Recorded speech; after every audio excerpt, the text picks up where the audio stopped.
ఏలూరు జిల్లా కామవరపుకోట మండలం అడమిల్లి పంచాయతీలో రాష్ట్ర ప్రభుత్వం ప్రతిష్టాత్మకంగా ప్రారంభించిన స్వచ్ఛాంధ్ర స్వచ్ఛ దివాస్ కార్యక్రమాన్ని అడమిపల్లి సర్పంచ్ కేశవరావు ఆధ్వర్యంలో నిర్వహించారు. ముందుగా ప్రతిజ్ఞ నిర్వహించి ప్రధాన రహదారి పక్కన ప్రజల దాహార్తిని తీర్చేందుకు చలివేంద్రాన్ని ప్రారంభించారు. అనంతరం ర్యాలీగా మానవహారం నిర్వహించి ప్రజలకు అవగాహన కలిగించారు. రాష్ట్ర ప్రభుత్వ ఆదేశాల ప్రకారం తమ ఇళ్ల చుట్టుపక్కల వీధుల్లో చెత్త లేకుండా శుభ్రంగా ఉంచుకోవాలని ప్రజలను కోరారు.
చక్కగా రోజు చల్లని రాసుకుంటూ తిరిగి మరియమ్మ నీకు నాకంటే పోజు ఎక్కువైంది.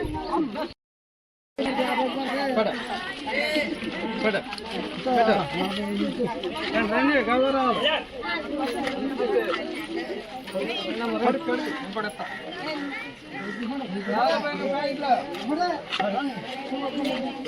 సెక్రటరీ గారు మొత్తం అందరూ గుంపుకొని పెట్టాలి. మీరు